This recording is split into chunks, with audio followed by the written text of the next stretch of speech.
This is Jordan Peterson. I don't know when this came out. When this come out, this is 7 years ago.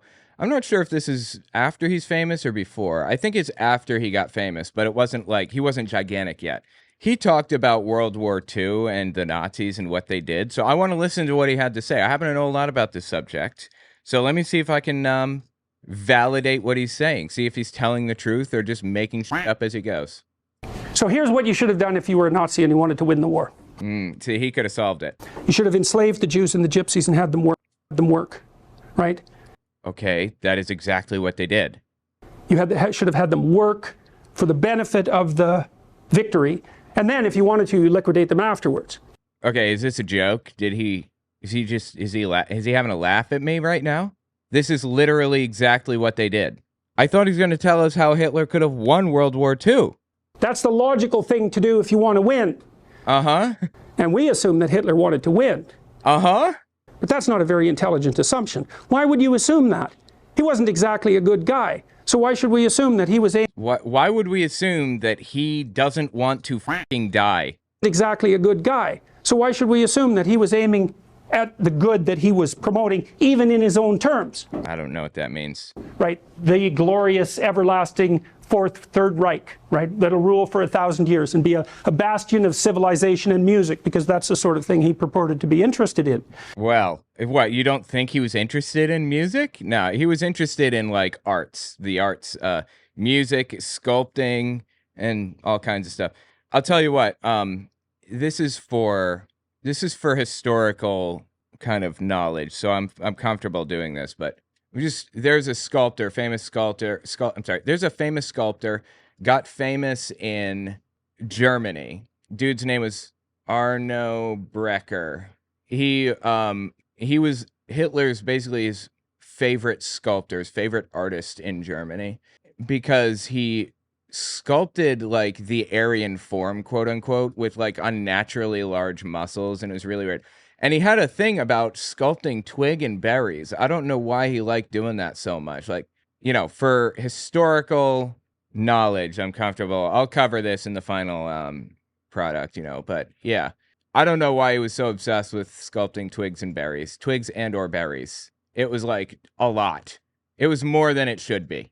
So yeah, he was, look, why? I'm sorry, guys. I'm not doing that anymore. I'm not doing it. Why? Hitler was really into the arts is the point, generally. Sculpting, drawing, painting, music. Personally, I thought that was kind of a chick thing to do. I didn't know that art was manly.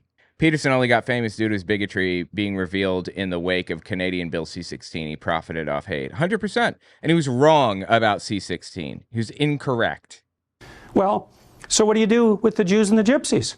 Well, round them up, fine. Enslave them, fine. You don't kill them. You certainly don't devote a substantial proportion of your war resources while you're losing to accelerate the rate at which the extermination is taking place. It is so stupid, dude. All right, let me tell you what happened. When Hitler took control in the earliest days, we're talking 1933, he started what was called the T4 program, where the Nazis would go to doctors' offices and tell the doctors, you need to give us a quota of kids to kill. Give us 50 kids per month or something that are disabled and that are not fixable. And if that's the case, put a minus sign on their chart. And if it's not the case, put a plus sign. And we'll have somebody go through the charts and find all the minus signs. And we'll bring a van up front and pick them up. And we'll kill them, basically. They didn't actually say that they were going to kill them, but that's what they were doing. And it didn't take long for everybody to realize that that's what was happening. You know, people ask, like, how much did the population know? Pretty much everything. They knew pretty much everything. But knowing was a danger to you. You could be tortured or killed for knowing what the Nazis were up to, for knowing that they were torturing people or taking children and killing the disabled or whatever. You could be tortured or killed for that. So they denied it. They denied it until they believed that they didn't know. Anyway, they would drive these vans up and they would go to the parents and they'd say, we're taking your kid to a camp, a rehabilitation camp, where they'll get better and we'll teach them to like walk and stuff like that. And then they just never come back. They just disappear. The gassing started with putting people inside of vans and piping the exhaust into the window, closing the window and locking the doors. Takes 15 or 20 minutes for people to die that way, they discovered. That was before they had the camps or anything. That's how the T4 program started. That's how like the execution stuff started. Started with disabled kids.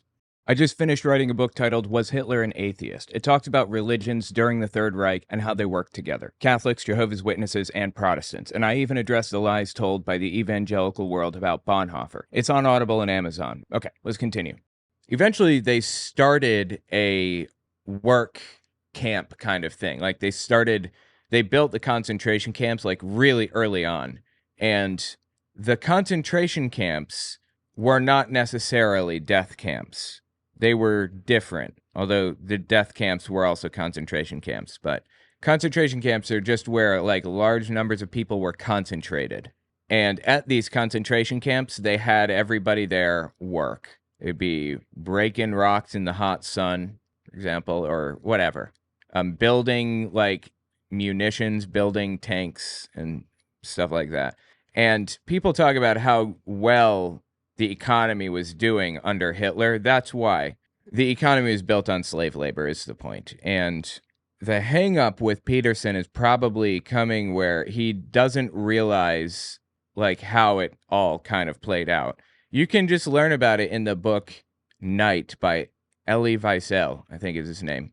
He describes his experiences at Auschwitz. He was taken there on a train with his dad, and I believe his mom and his sister, I think, were there too.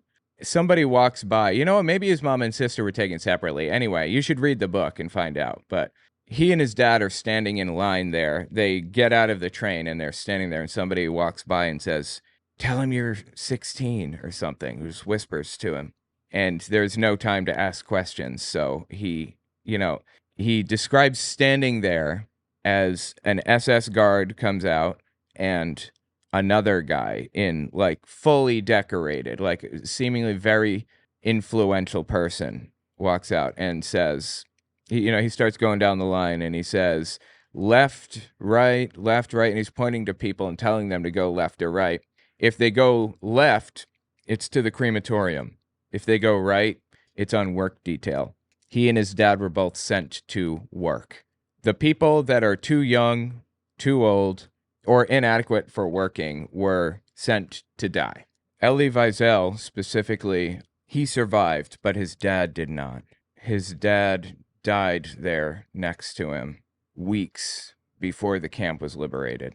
And the dad was calling for Elie, saying something, I don't remember, come here, I want to talk to you, or something like that. And Elie stayed. He didn't move. He couldn't move. And he blames himself for that. He's still alive, to my knowledge. He's really old. I mean, he was a little kid when he was in Auschwitz, but he beats himself up over that every day, according to his book. That's what happened. Hitler was killing older people, women, and children, and putting the men to work and torturing them terribly. So Jordan Peterson is just out of it. Like, he has no idea what's going on. Let me give you a piece of advice there, Jordan, if you're watching. Probably not, but just in case. Don't talk about subjects that you don't know anything about. To accelerate the rate at which the extermination is taking place, because that's a bit counterproductive, unless what you're aiming at is the maximum possible mayhem in the shortest period of time. Well, so what happened as the Germans... He didn't want mayhem. He wanted to kill the Jews and take Europe. ...started to lose the war. Did Hitler lose faith in his own ability? No, he believed that the Germans had betrayed him with weakness. And so... That's true. He was perfectly willing to accelerate the rate at which Germany was losing the war. That's not exactly true. No, that's not true. Near the end of the war, it's clear that he had already lost. There's no way to win. He diverted resources toward the concentration camps to kill the Jews so that the Allies wouldn't have... I shouldn't even say Jews. It was a lot of people. Jews, Jehovah's Witnesses, Roma, or what they called Gypsy at the time, and many others. Political prisoners, criminals. Hitler wanted to kill them all so the Allies didn't have a resource in slave labor.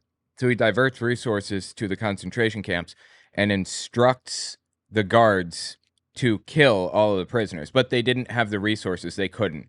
It would take too long, too much ammo, too much effort. They tried, but some concentration camps were like in the middle of it when they were liberated. I mean, there were thousands of people in these camps and not that many guards.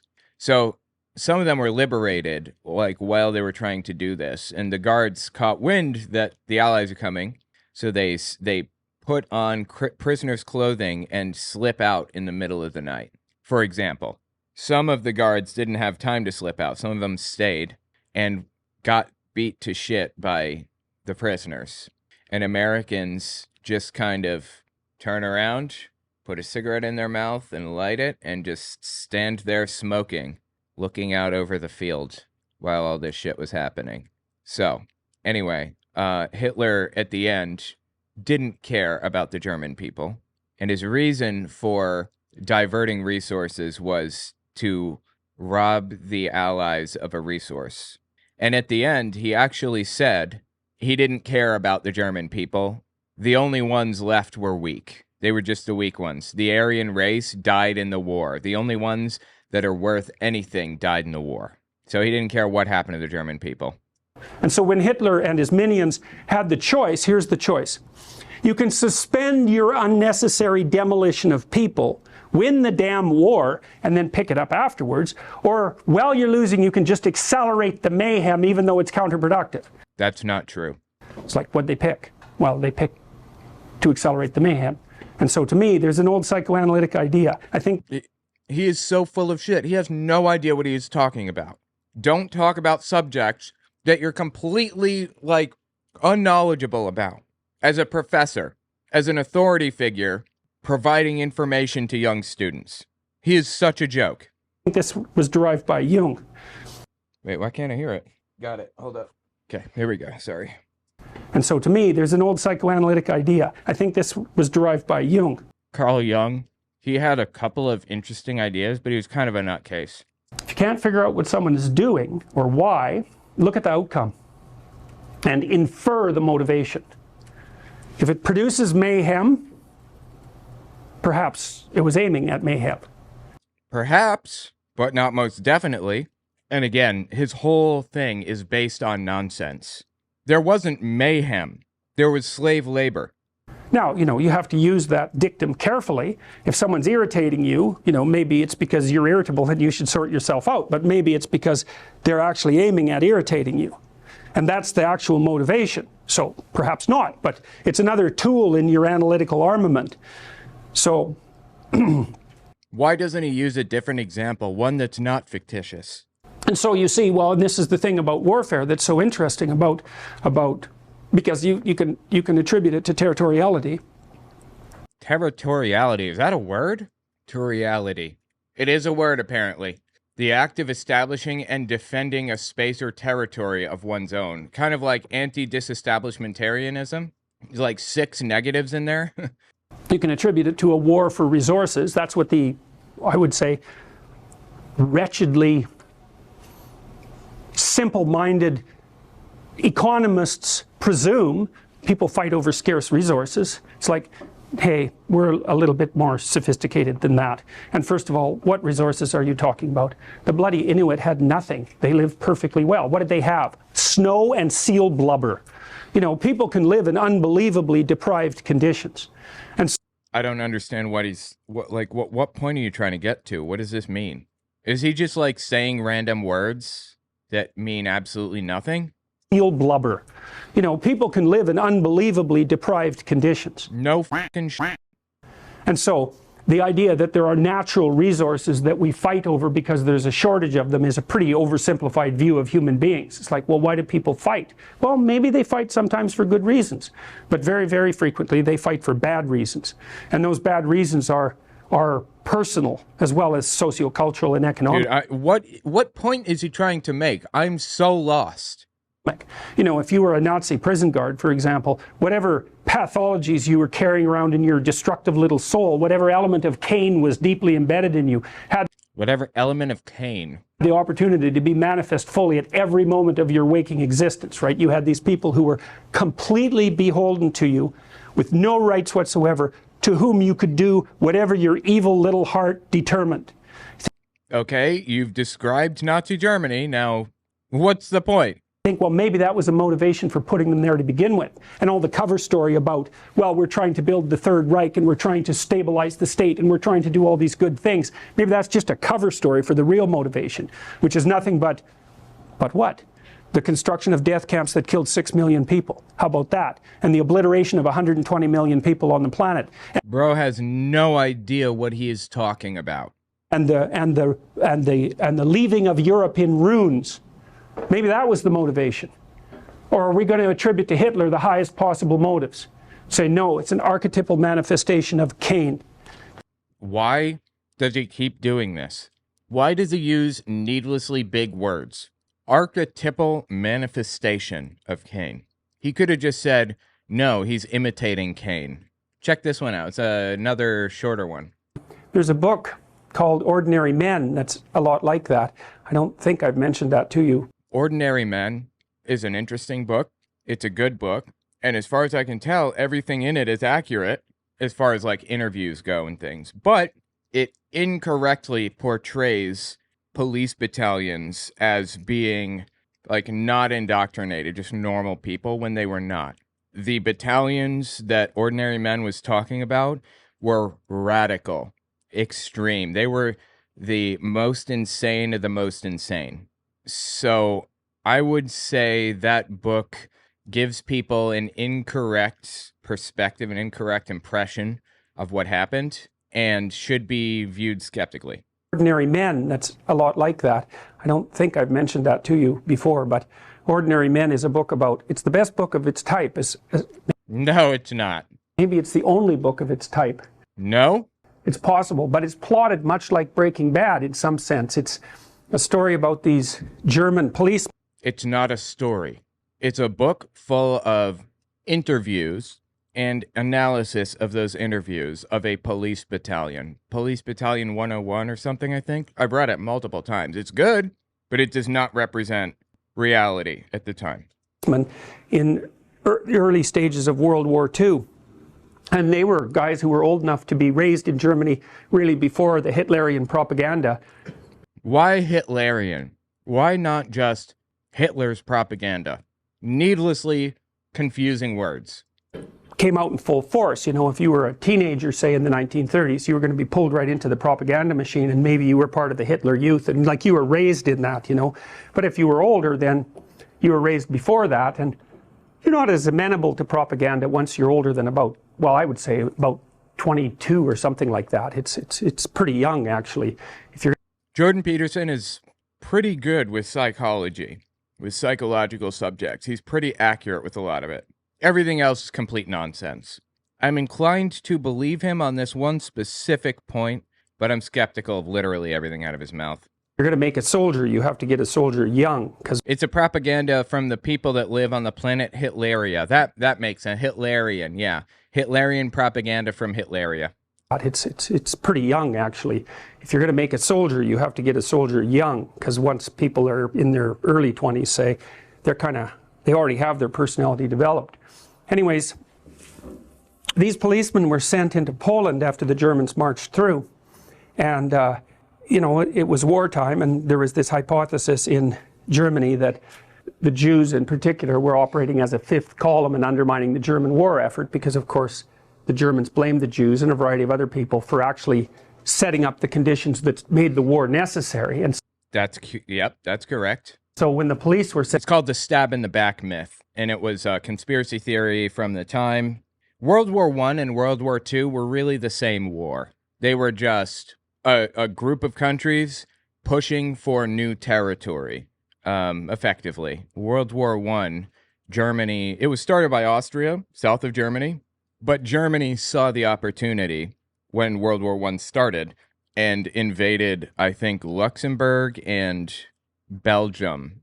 It's the two countries between Germany and France. I always forget if it's Belgium or Bavaria. I get them mixed up. One's a German state and one is a state next to Germany. Anyway, World War I was waged to gain territory, or Germany was waging it to gain territory, and they lost. They lost. They simply lost. There are no ifs, ands, or buts about it. You just weren't good enough to do it. But Hitler couldn't rationalize how Germany lost. Others were mongrel armies. Ours are strong Aryan armies. The Aryan myth came about in the late 1800s. Was really popularized heavily in the early 1900s, before World War I. So this whole Aryan mindset already existed long before World War I even started. So there was no way that Hitler could possibly see that the strong Aryans would be defeated by the mongrels. So he defaulted to it must have been a threat from the inside. And as we know, Jews control everything and are like, they're the bankers. They have all of the money, and they send us to war to die for no reason. So they must have been behind the defeat of World War I. The only way Germany could have lost the war is if there was somebody on the inside sabotaging us. The stab in the back myth. It's nonsense, obviously. So yeah, it sounds like that's what Peterson's referring to here. I doubt he even knows what it is, truthfully. It was wartime, and there was this hypothesis in Germany that conspiracy theory, not hypothesis. The Jews in particular were operating as a fifth column and undermining the German war effort because, of course, the Germans blamed the Jews and a variety of other people for actually setting up the conditions that made the war necessary. And so when the police were sent into Poland, they were also required to make peace, roughly speaking. And so they started up by... What? They were sent to make peace in Poland? What are you talking about? Germany invaded Poland off of these trumped up claims that Germans were being persecuted in Poland. They even convincingly faked some events, Germany did, where one guy got his arm broken by somebody. It was very clearly a setup from Germany, but that was their justification. That's all they needed. That's why they invaded, because Polish were abusing the German terribly. Anyway, I don't know what Peterson's talking about here. Required to make peace, roughly speaking, and so they started out by rounding up all the Jewish men between 18 and 65 and gathering them in stadiums and then shipping them off on the trains. But that isn't where they ended. They ended in a very, very dark place. I mean, these guys... No fucking shit. Really? They did? First time hearing of it. ...were going out in the field with naked pregnant women and shooting them in the back of the head by the end of their training. He's talking about specific things from ordinary men. Reading one book does not mean you know everything about the era, Jordan. They were doing that, yes. But again, you shouldn't take that as like an example of, a quintessential example of the people of the time. And what's really interesting about that is that their commander told them that they could go home at any time. So this is not one of those examples of people following orders. And the reason they didn't, roughly speaking, there's many reasons, but one of the reasons they didn't is because they didn't think it was comradely, so to speak, to leave the guys they were working with to do all the dirty work and run off. And that's really an interesting fact, because in different circumstances, you wouldn't think about that as reprehensible, right? You'd think, well, that's part of teamwork and under rough circumstances, and that's at least in part how they viewed it. And they were also made physically ill multiple times, physically and psychologically ill by the things that they had to do, but they kept doing them anyways. That's true. They did not, in the book, in the Police Battalion 101 or whatever it was, they didn't want to do that stuff. But again, I say that's not like the norm. That's not the norm. That's not what most police battalions were dealing with. They had, the police battalions were instructed to just pull the trigger, just en masse, gather Jews up from a region or from a town or whatever, bring them out into the forest, have them dig a big ditch and line them up 10 at a time and pull the trigger. That's what they were told to do. And it was such a brutal and ugly and horrific job that they had to get drunk beforehand to be able to handle it. They had Hiwis, was what they called. HIWI, I believe. They were basically local volunteers that came in with guns and, did it right alongside the Nazis. So anyway, yeah, I guess what he's saying is kind of true in this specific part. Ill by the things that they had to do, but they kept doing them anyways. So it's one step at a time. And that's the thing, is that you end up in very bad places one step at a time. So you got to watch those steps. Yeah, he doesn't know what he's talking about. You shouldn't talk about things as an authority figure unless you know what you're saying. Just an embarrassment. Tell me what you think about it in the comments.